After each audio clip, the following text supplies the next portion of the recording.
Good morning students. आपको सारे notes videos books वगैरह मिल गई होंगी। बेसिकली थोड़ा सा मेरे बारे में बताता हूँ। मेरा नाम पुनीत है। एमबीए का क्लासेस लेता हूँ। 2006 से पढ़ा रहा हूँ। 20 इयर्स का मेरे को एक्सपीरियंस है। Viju, Poornima, JECRC, Arya, ILM, IRM, IPS business school सब में मैं जा रहा हूँ और एज अ गेस्ट फैकल्टी पढ़ा रहा हूँ। और इवनिंग में मेरा क्लासेस चलता है, ऑनलाइन ऑफलाइन रिकॉर्डेड, तीनों मोड पे क्लासेस चलता है। उसके अलावा एक टॉप कॉलेज है एमबीए का, आईएम अहमदाबाद, वहां मैं बच्चों को हर साल लेके जाता हूँ। मुंबई में एआई यूनिवर्सल, यहाँ पे गेस्ट पढ़ा रहा हूँ मैं।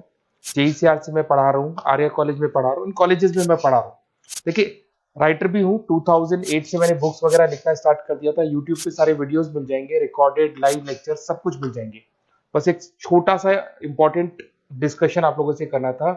एमबीए आप कहीं से भी करें, थोड़ा सा मेरे से आप डिस्कस करके अगर आप एमबीए ज्वाइन करते हैं तो आप थोड़ा सेफर मोड में रहेंगे। उसका रीजन बताता हूँ क्यों। क्योंकि मेरे को जो एक्सपीरियंस है ना 20 इयर्स का, एमबीए में प्लेसमेंट होगा कि नहीं होगा, कॉलेजेस कैसे पढ़ाते हैं, क्या उनका प्लेसमेंट स्ट्रक्चर है, क्या इंटरनल एक्सटर्नल इन्फॉर्मेशन है, मेन चीज अंदर क्या चल रहा है उनके। क्योंकि मैं तो रेगुलर कॉलेजेस में जा रहा हूँ तो मेरे को पता है कौन से कॉलेज में क्या चल रहा है।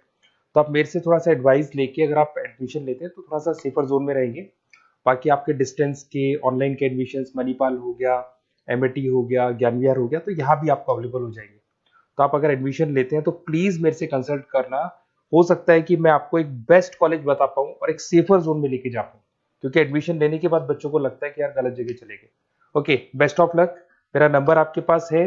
साथ के साथ अगर आपको कोई और क्वेरी चाहिए तो मेरे को व्हाट्सअप करें या कॉल कर सकते हैं। Okay, best of luck. नमस्कार। नमस्कार। कभी सोचा है कि एक कप कॉफी जो सड़क किनारे एक छोटे से ढाबे पर 10 रुपए की मिलती है, वही किसी फैंसी कैफे में जाकर 300 रुपए की क्यों हो जाती है? हाँ, ये सवाल तो है। कॉफी तो वही है, शायद दूध और चीनी भी। तो फिर कीमत में जमीन आसमान का ये फर्क कहाँ से आता है? बिल्कुल। और इसी सवाल के जवाब में ही पूरी कहानी छुपी है। आज हम इसी पहेली को सुलझाने की कोशिश करेंगे।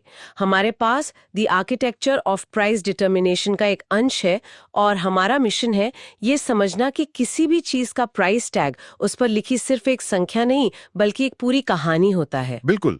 और वो 300 रुपए वाली कॉफी की कहानी मतलब 2 हिस्सों में बटी है। 2 हिस्सों में। हाँ, पहला हिस्सा है उस कैफे की चार दीवारी के अंदर का, उसके अपने खर्चे, उसके मालिक के इरादे और उसकी अपनी मार्केटिंग की रणनीति।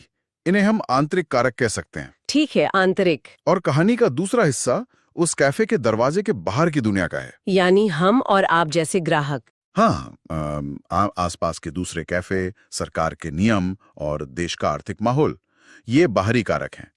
कीमत इन दोनों दुनियाओं के बीच एक खींचतान का नतीजा है। चलिए, तो फिर इस कहानी को परत दर परत खोलते हैं। शुरुआत करते हैं कैफे के अंदर से, यानी आंतरिक कारकों से। ठीक है। सबसे पहली और सीधी सी बात तो लागत ही होगी, यानी उस कॉफी को बनाने में कितना खर्चा आया। हाँ, ये शुरुआती बिंदु है, लेकिन लागत भी उतनी सीधी नहीं होती जितनी लगती है। इसमें सिर्फ कॉफी बीन्स, दूध और चीनी का दाम नहीं है। अच्छा। उस कैफे का किराया, वहां काम करने वाले कर्मचारियों की तनख्वाह, बिजली का बिल, फैंसी कप और यहां तक कि उस दुकान की सजावट पर हुआ खर्च भी, सब कुछ उस एक कप कॉफी की लागत का हिस्सा बनता है। मतलब अगर बीन्स इंपोर्टेड है तो उसका खर्चा भी जुड़ेगा। बिल्कुल, ट्रांसपोर्टेशन का खर्चा भी। तो मतलब ये कि लागत सिर्फ एक न्यूनतम सीमा तय करती है कि कीमत इससे कम तो नहीं हो सकती, वरना दुकान बंद हो जाएगी। आमतौर पर तो यही होता है। लेकिन कई बार तो कंपनियां इससे भी नीचे जाकर बेचती हैं। मैंने सुना है कुछ सुपरमार्केट दूध या ब्रेड जैसी चीजें लागत से भी कम दाम पर बेचते हैं। ऐसा क्यों? ये एक बहुत ही दिलचस्प रणनीति है, जिसे लॉस लीडर स्ट्रैटेजी कहते हैं। Loss leader? हाँ, वो जानबूझकर एक दो चीजों पर नुकसान उठाते हैं ताकि ग्राहक उनकी दुकान के अंदर आ जाएं। एक बार ग्राहक दुकान में आ गया तो सिर्फ दूध या ब्रेड लेकर तो नहीं जाएगा। सही बात है। वो साथ में दूसरी महंगी चीजें भी खरीदेगा। जहां सुपरमार्केट अपना सारा घाटा पूरा करके मुनाफा कमा लेता है। तो लागत एक नियम है, पर स्मार्ट कंपनियां इस नियम को भी तोड़ना जानती हैं। ठीक है, तो लागत के बाद दूसरा बड़ा आंतरिक कारक क्या होगा? सोर्स में फॉर्म के उद्देश्यों की बात की गई है। हाँ, और ये बहुत जरूरी है। क्या है कि हर बिजनेस का मकसद सिर्फ ज्यादा से ज्यादा मुनाफा कमाना नहीं होता। अच्छा।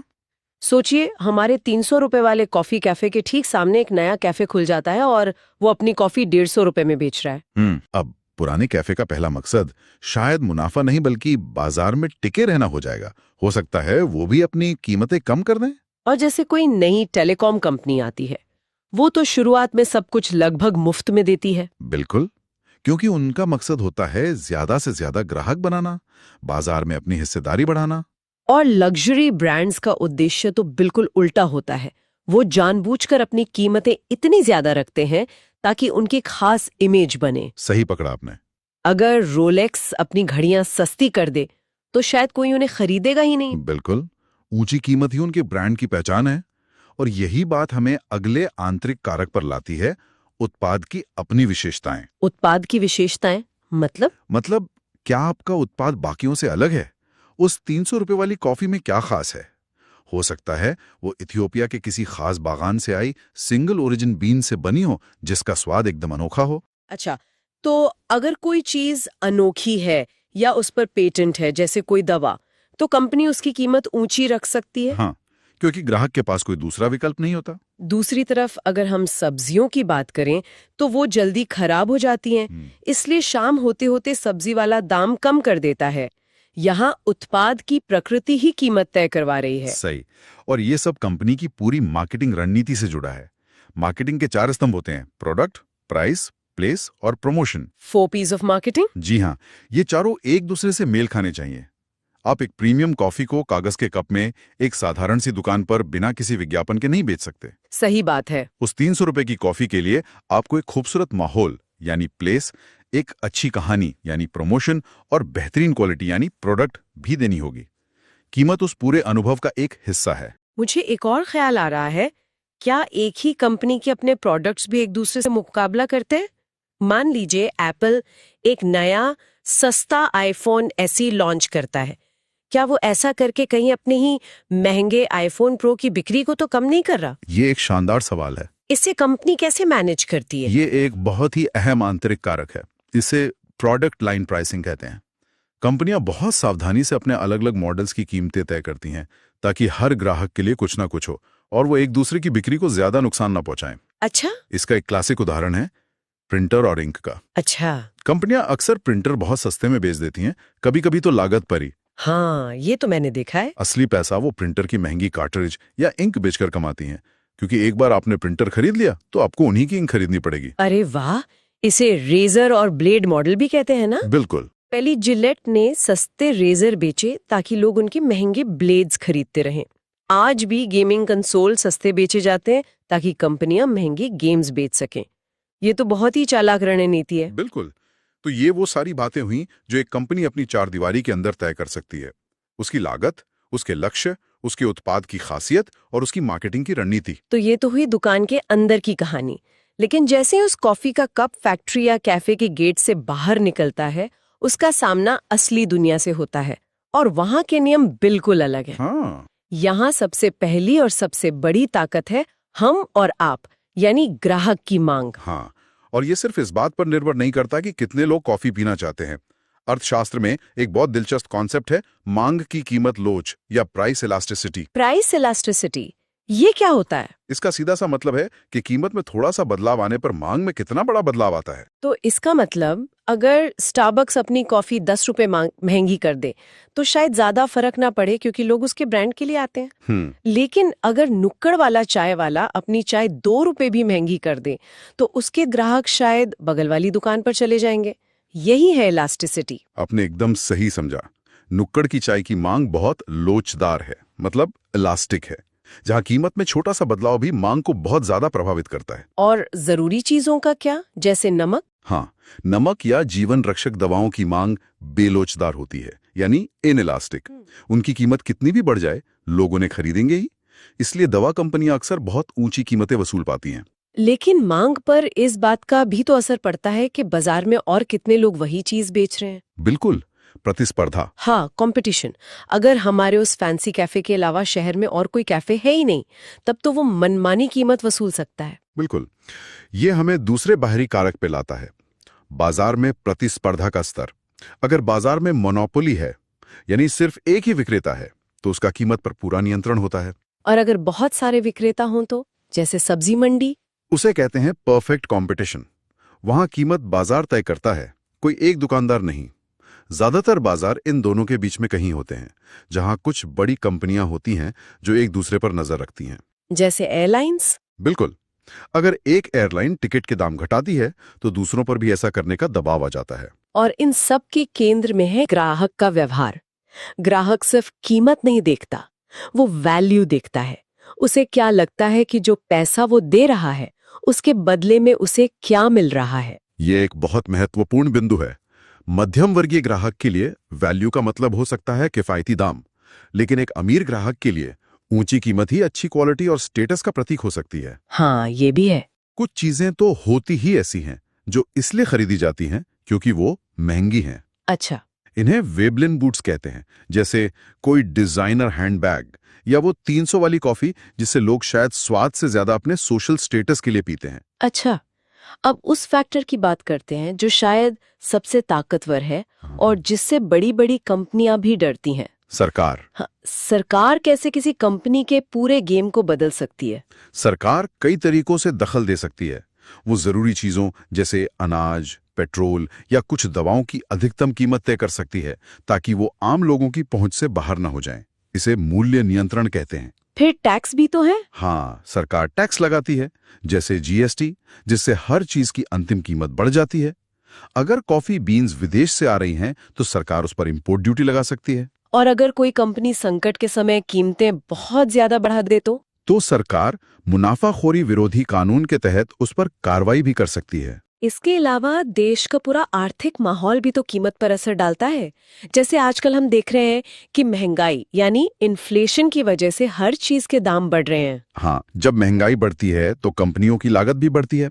कच्चा माल महंगा हो जाता है, कर्मचारियों की तनख्वाह बढ़ानी पड़ती है, तो वो बढ़ी हुई लागत ग्राहकों पर डाल दी जाती है। और मंदी में इसका उल्टा होता होगा। बिल्कुल।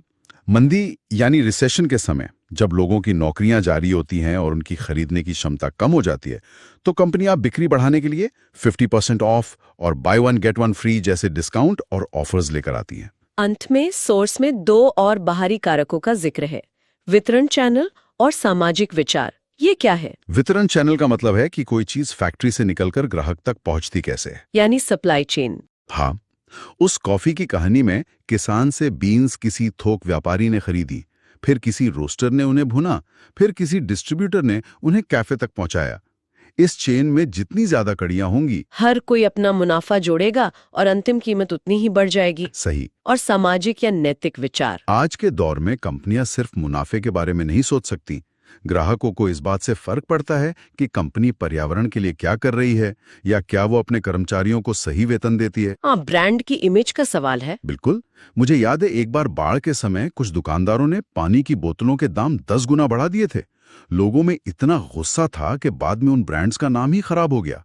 ये सामाजिक विचार सिर्फ किताबी बातें नहीं है, ये असल दुनिया में ब्रांड की इज्जत बचाए या बिगाड़ सकती हैं। तो इन सब का मतलब ये है कि किसी उत्पाद पर लगा प्राइस टैग सिर्फ एक नंबर नहीं है, ये एक बहुत ही सोची समझी रणनीति का नतीजा है। यह उस कंपनी के अंदरूनी लक्ष्यों और बाहरी दुनिया के दबावों के बीच एक नाजुक संतुलन साधने की कला है। उस एक कप कॉफी की कीमत में उसकी लागत, मालिक का सपना, बाजार का मुकाबला, सरकार का डर और ग्राहक की उम्मीद सब कुछ शामिल है। बिल्कुल। और यहाँ सोचने के लिए एक दिलचस्प विचार ये है कि ये सारे कारक असल दुनिया में एक दूसरे से लड़ते कैसे हैं। लड़ते कैसे? हमने इन्हें समझने के लिए अलग अलग श्रेणियों में बांटा, लेकिन असल में ये सब एक साथ काम करते हैं और अक्सर एक दूसरे के खिलाफ। कोई उदाहरण? जैसे मंदी के दौर में जो एक बाहरी आर्थिक कारक है, जब लोगों की जेब तंग है, एक लग्जरी कार कंपनी क्या करे जिसका आंतरिक उद्देश्य अपनी प्रीमियम छवि बनाए रखना है। हाँ, ये तो मुश्किल स्थिति है। बाजार का दबाव है कि कीमतें कम करो, लेकिन अगर वो डिस्काउंट देती है तो सालों में बनाई गई ब्रांड की इमेज खराब होती है। और अगर नहीं देती तो गाड़ियां बिकती नहीं। बिल्कुल। कीमत तय करना इसी कश्मकश को सुलझाने का नाम है। अगली बार जब कोई कीमत देखी जाए तो शायद उसके पीछे की इस पूरी खींचतान पर विचार किया जा सकता है